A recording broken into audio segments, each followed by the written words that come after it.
ये एक न्यूज़ है कल की कि 600 से अधिक वकीलों का सीजीआई को पत्र, चीफ जस्टिस ऑफ इंडिया को पत्र, प्रधानमंत्री भी समर्थन में आए और वकीलों ने चेताया खतरे में है न्यायपालिका। मोदी बोले डराना धमकाना कांग्रेस की संस्कृति। इस पे हम आगे मंथन करेंगे। जय हिंद।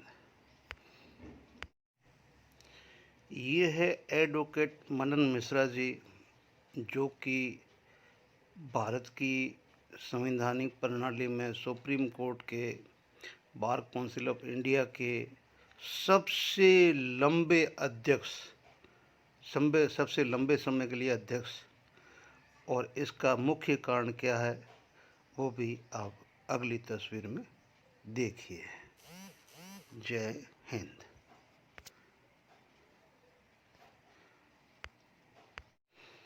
ये हमारे माननीय प्रधानमंत्री नरेंद्र मोदी जी ने वकीलों की, उस 600 वकीलों की जो चिट्ठी सीजीआई को लिखी गई थी, उसको सही बताते हुए, कांग्रेस कल्चर पे डालते हुए, डाइवर्ट करते हुए उसको रीट्वीट करके उसकी अपनी स्टैम्प मार दी है कि जुडिशरी को खतरा है।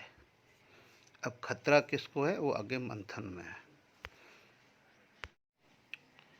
ये हमारे राजनीतिक महत्वाकांक्षा रखने वाले वाल्मीकि नगर लोकसभा क्षेत्र से मनन मिश्रा जी ने ठोकी दावेदारी। ये किसी समय में चुनाव के लिए उतरे थे मैदान पे, जनता ने स्वीकार नहीं किया तो वापस सुप्रीम कोर्ट में चले गए। अब इसकी भी आगे आएगी कहानी। ये कुछ हमारे जोधपुर के महानुभाव है। अतिरिक्त महाधिवक्ता जोधपुर, अतिरिक्त महाधिवक्ता जोधपुर, अतिरिक्त महाधिवक्ता Jodhpur, president Rajasthan high court, मतलब बार काउंसिल को, एसोसिएशन को जोधपुर। तो इनका भी सहयोग है, क्योंकि मैं राजस्थान से ही वीडियो चढ़ा रहा हूँ तो देश का नहीं, इनको भी थोड़ा शामिल कर लेते हैं।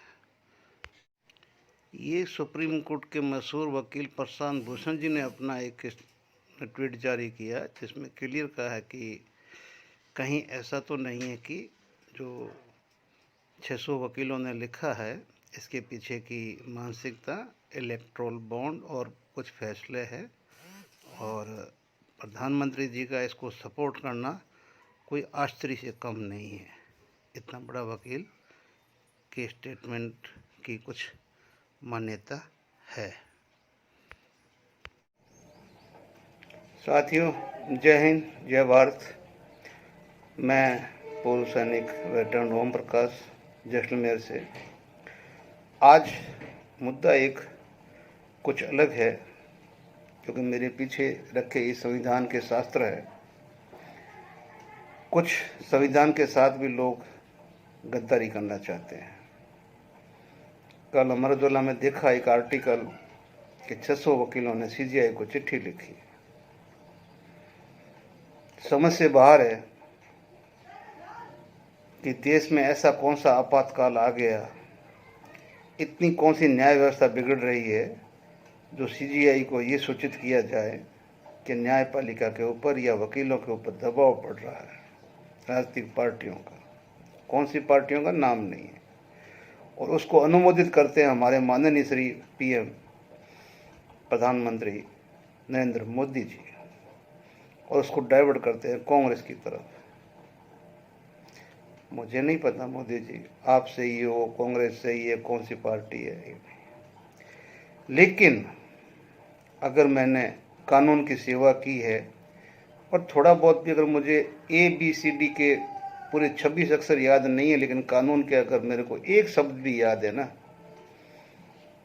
तो संविधान अपने आप में सर्वोपरि है, बस इतना जानता हूँ। और जो एडवोकेट अभी डर के मारे पत्र लिख रहे हैं, उनके लिए एडवोकेट एक्ट 1961 का वो डेफिनेशन कि you are a court officer, आप लोगों के लिए लागू ही नहीं होता, because you are not maintain your dignity. कहाँ से लागू होगा? मैंने उसमें सिग्नेचरों में ढूंढ के मैं अपने जोधपुर के निकाले 4-5। अरे भाई ये अच्छी बात है।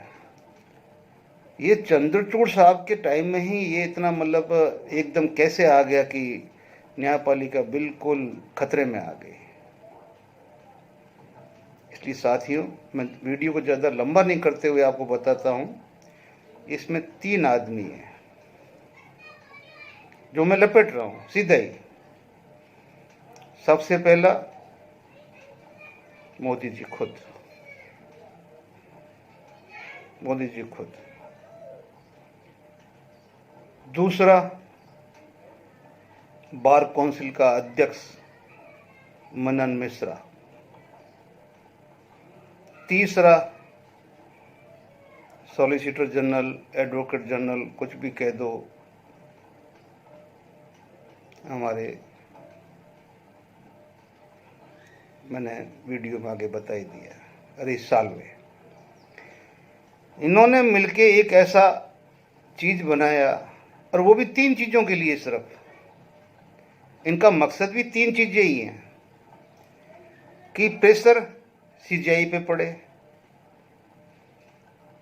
प्रेशर सीजीआई पे पड़े, और सीजीआई को इशारा यही है कि आप है जो चुनाव होने तक थोड़े से ठंडे हो जाओ।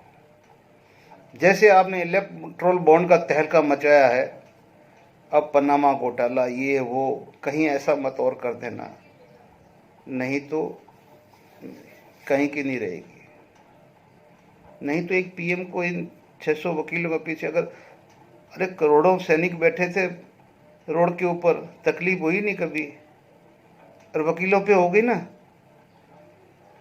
अरे 1.5 साल से इस देश का सैनिक रोड पे बैठा है, किसान रोड पे बैठा है, सब बैठे हैं, पहलवान रोड पे बैठे हैं, यूथ रोड पे बैठा है, सब बैठे हैं, कोई नजर नहीं आता पीएम को। और ये 600 बंदों की चिट्ठी पीएम को बहुत प्यारी लग गई और उन्होंने अनुमोदन कर दिया। वेरी गुड, बहुत अच्छा किया आपने।